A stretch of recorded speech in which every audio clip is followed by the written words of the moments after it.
Assalomu alaykum barchaga. YouTube'dagi darsliklarimizda va bozor tahlilimizni davom ettiramiz. Bugun sizlarga ikkita, demak, paralarning tilla va Bitcoin'dagi asosiy 3 ta time frame'lardagi narx harakatlari nimalardan iborat va biz tomonimizdan kutilayotgan asosiy narx harakatlari nimalardan iborat. Shular haqida, demak, suhbat olib boramiz.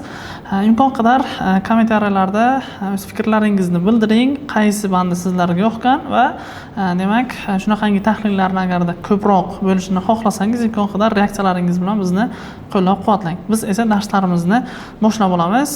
E'tibor qaratayotgan bo'lsangiz, birinchi navbatda tilladagi bir kunlik time frame'dagi narx harakatlarini kuzatamiz.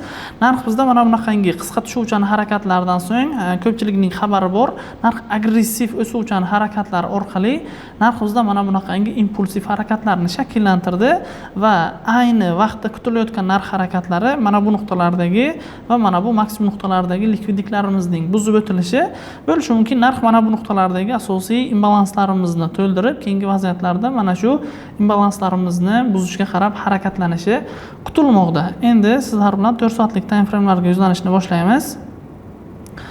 4 soatlik time frame'lardagi asosiy narx harakatlari bizda nimalardan iborat? Bizda narx bilganingizdek kunlik time frame'da agressiv o'suvchan harakatlarni shakllantirmoqda va impulsiv harakatlardan so'ng tabiiyki demak bozorda korreksion harakatlar shakllanadi. Korreksion harakatlari davomida narx demak mana bu minimumlardagi likvidliklarning yechilishini va mana bu pastki nuqtalarda qoldirilgan imbalanslarimizning to'ldirilishi asosan kutilmoqda. Bo'lishi mumkin narx mana bu pastki nuqtalarda shakllanayotgan o'sha imbalans nuqtalarimizni va mana bu yerdagi likvidliklarimizga qarab harakatlanish ham mumkin.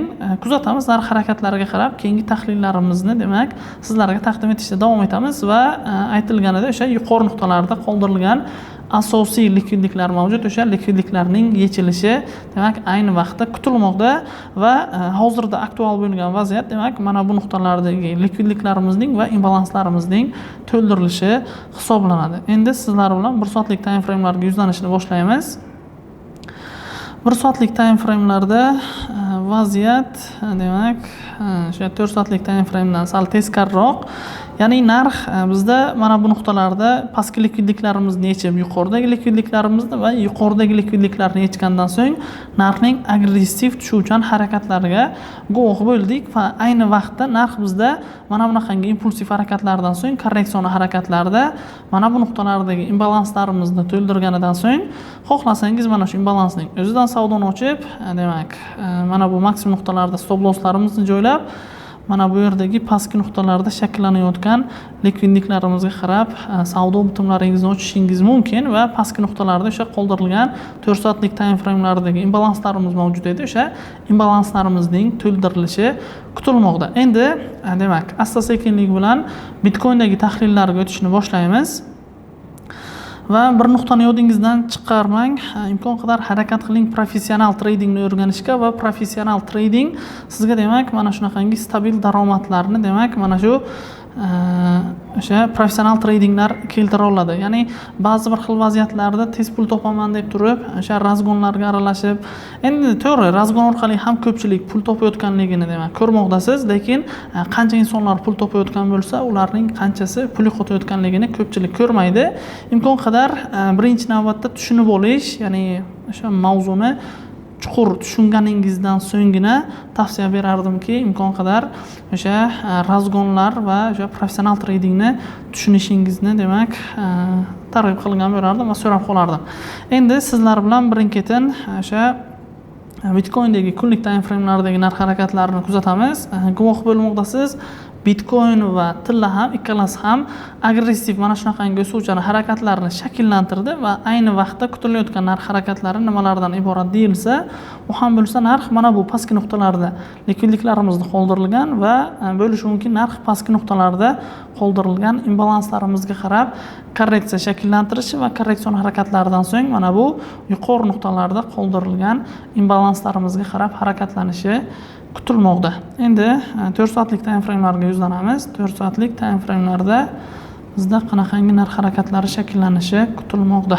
Endi 4 soatlik time framelarda bizda qanaqangi harakatlar shakllanmoqda deyilsa, bizda narx ichki, demak, likvidliklarimizni yechgandan so'ng ichki strukturalarimizni buzib o'tdi va mana bu nuqtalarda qoldirilgan order bloklarimizdan va mana bu nuqtada qoldirilgan asosiy imbalanssimizni to'ldirganidan so'ng narx, demak, agressiv o'suvchan harakatlarni bizda shakllantirmoqda va ayni vaqtda kutilayotgan narx harakatlari qisqa korreksion harakatlarida bo'lishi mumkin. Mana bu nuqtalardan bo'lishi mumkin. Mana bu nuqtalardan, demak, savdo pozitsiyalarini ochib, take profitlarimizni mana bu nuqtalarda qoldirilgan likvidliklar va yuqori nuqtalarda qoldirilgan imbalanslarimizga qarab joylashimiz mumkin. Agarda, ya'ni o'suvchan tendensiya bo'ylab ishlamoqchi bo'lsangiz, harakat qiling eng o'sha pastda turgan ekstremumdagi o'sha minimum nuqtalarda stop losslaringizni joylash tavsiya etiladi.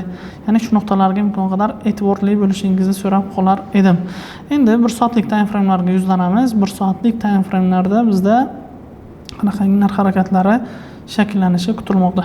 Endi 1 soatlik time framelarda guvohi bo'lib turganingizday narx bizda, demak, agressiv o'suvchan harakatlarni shakllantirmoqda va narx bizda mana bu nuqtalarda qoldirilgan imbalanslarimizga qarab yetib keldi. Imbalanslarimizga yetib kelgandan so'ng narxning mana bunaqangi agressiv tushuvchan harakatlaridan so'ng bo'lishi mumkin. Ya'ni kutiladigan narx harakatlari nima deyilsa, u ham bo'lsa qisqa korreksion harakatlaridan keyin, agarda korreksion harakatlari kuchsiz bo'ladigan bo'lsa, keyingi vaziyatlarda mana bu minimum nuqtalarning buzib o'tilishiga guvoh bo'lamiz.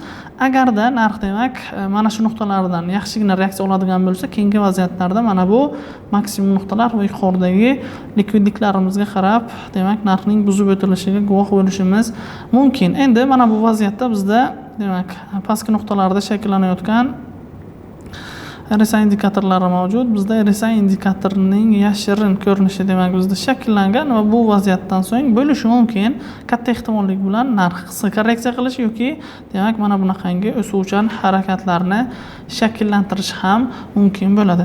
Ya'ni bugungi asosiy o'sha Bitcoin va tilla bo'yicha tahlillarimiz shulardan iborat edi. Imkon qadar ko'ring, videoni agarda qaysidir qismlari sizga yoqqan bo'lsa va o'sha qaysidir joylardan manfaat olib bo'lgan bo'lsangiz, kommentariyalar qismida, demak, belgilab keting. Imkon qadar o'sha sizning fikrlaringiz, o'sha belgilab ketgan nuqtalaringiz boshqalarga ham anchagina manfaatli bo'ladi va bizni imkon qadar o'zingizning ijtimoiy tarmoqlaringizda, demak, o'sha reklama qilishni unutmang agarda o'zingizga ep ko'rsangiz va videomiz davomiy bo'lishi uchun bizni layklar bilan qo'llab-quvvatlang.